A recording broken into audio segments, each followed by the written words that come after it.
এই প্রথম আলো ডেইলি স্টার অনবরত ইসলামের বিরুদ্ধে তারা কাজ করে গেছে, কথা বলেন ঠিক কিনা। এবং শুধু আওয়ামী লীগের এমন না, প্রথম আলো ডেইলি স্টার ইস্টাবলিশড হয়েছে, প্রতিষ্ঠিত হয়েছে ইসলামের বিরুদ্ধে অবস্থান নেওয়ার জন্য, ইসলামের বিরুদ্ধে কাজ করার জন্য। আমাদের বাংলাদেশে একজন সিনিয়র জার্নালিস্ট, এনটিভি একজন সিনিয়র জার্নালিস্ট, তিনি বলেছেন প্রথম আলো ডেইলি হচ্ছে ভারতের আনন্দবাজারের বাংলাদেশ সংস্করণ। বান্ডেল থাকলে প্রতি সেনমানিতে টাকা বাঁচবে। বিকাশ সেনমানি বান্ডেল কিনে জিতুন প্রতি লেনদেনে।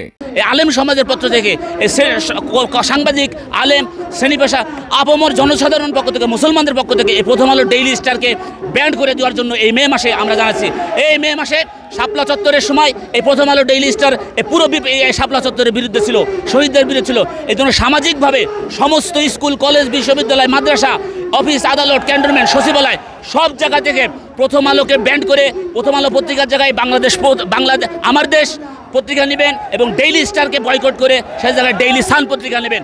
এবং আমরা চাই সামাজিকভাবে আগে প্রথম আলো এবং ডেইলি স্টারকে বয়কট করা হোক এবং আমাদের স্কুল, কলেজ, বিশ্ববিদ্যালয়, মাদ্রাসা, অফিস, আদালত, সচিবালয়, ক্যান্টনমেন্ট সব জায়গাতে বাংলা পত্রিকা হিসেবে আমার দেশ রাখবেন এবং ইংলিশ পত্রিকা যারা পড়তে চান, যারা ইংলিশ পড়েন তারা অবশ্যই ডেইলি সান রাখেন। কারণ এই প্রথম আলো ডেইলি স্টার হচ্ছে 56,000 বর্গমাইলের স্বাধীনতা, সার্বভৌমত্বের শত্রু, কথা বলেন ঠিক কিনা। তারা মুসলমানদের শত্রু, ইসলামী তাহাজিব তামুদ্দিনের শত্রু। এই জন্য প্রাথমিকভাবে আমাদের সামাজিকভাবে আলেম ওলামাকে, সাংগঠনিকভাবে, রাজনৈতিকভাবে তাদেরকে আমাদের মোকাবেলা করতে হবে। এবং এই যে আমাদের ভারতীয় সাংস্কৃতিক আগ্রাসনের মূল মূল মূল মূল খেলোয়াড়, মূল সৈনিক হচ্ছে প্রথম আলো ডেইলি স্টার। এই জন্য আমরা আজকে এই শাপলা চত্বরে শাহাদতের মাস, এই মে মাসে মতিঝিলের যে হয়েছে, মতিঝিলের শহীদ করা হয়েছে, তাদেরকে আমরা জানিয়েছি। আপনারা জানেন, মিডিয়া কর্মী কি বলবো, এই মাসে আপনারা দেখেন শাপলা চত্বরে সেই মে মাসে আমাদের দিগন্ত এবং দিগন্ত এবং ইসলামিক টিভি বন্ধ করে দেওয়া হয়েছিল, কথা বলেন ঠিক কিনা। দিগন্ত টিভির আমাদের জার্নালিস্টরা, সাংবাদিক সমাজ তারা চাকরিচ্যুত হয়েছে।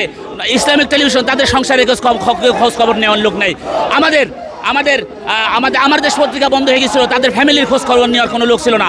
এখন আমরা বলতে চাই, আমরা আজকে যমুনা ভবনের সামনে আজকে হেফাজতুল ইসলাম বাংলাদেশ, হেফাজতুল ইসলাম ঢাকা মহানগর, জমিয়ত উলামা ইসলাম বাংলাদেশ, জমিয়ত উলামা ইসলাম ঢাকা মহানগর, ছাত্র জমিয়ত, যুবক জমিয়ত, শ্রমিক জমিয়ত, আপামর জনসাধারণের পক্ষ থেকে বলতে চাই, এই মে মাসে, এই শাপলা চত্বরের শাহাদতের মাসের ভিতরে এই মে মাসে দিগন্ত এবং ইসলামিক টিভিকে আবার খুলে দিতে হবে, কথা বলেন ঠিক কিনা। সর্বপ্রথম আমাদের মাননীয় চিফ অ্যাডভাইজার বরাবর আমরা সাংবাদিক সমাজ, আলেম সমাজ এবং সমস্ত রাজনৈতিক মহল থেকে আমরা তাদের কাছে দেখা করব।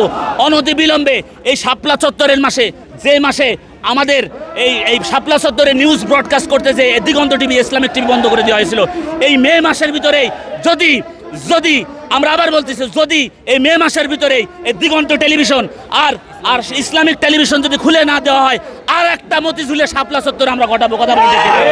এই দিগন্ত টেলিভিশনের সাংবাদিকদের আজকে তাদের ফ্যামিলি চলে না, তাদের সংসারের খোঁজ নেওয়ার লোক নাই।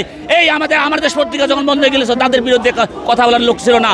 এই ইসলামিক টেলিভিশন বন্ধ হয়ে গেছিল, তাদের পাশে খবর নেওয়ার লোক ছিল না। এই জন্য আজকে আমাদের মূল মেইন স্ট্রিম মিডিয়া আছে, আমাদের মূলধারা গণমাধ্যম কর্মীরা যারা আছেন, তাদের কাছে আমাদের প্রধান উপদেষ্টা বরাবর হেফাজতুল ইসলাম বাংলাদেশের পক্ষ থেকে, জমিয়ত উলামা ইসলাম বাংলাদেশ থেকে, হেফাজতুল ইসলাম ঢাকা মহানগর, জমিয়ত উলামা ইসলাম বাংলাদেশ, ছাত্র জনতা, স্কুল, কলেজ, বিশ্ববিদ্যালয়, মাদ্রাসা, ছাত্র সমাজ, আমাদের সাংবাদিক সমাজ, আইনজীবী সমাজ, সবার পক্ষ থেকে বলতে চাচ্ছি, এই মে মাস হচ্ছে শাপলা চত্বরে শাহাদতের মাস, কথা বলেন ঠিক কিনা। এই মে মাসে আমরা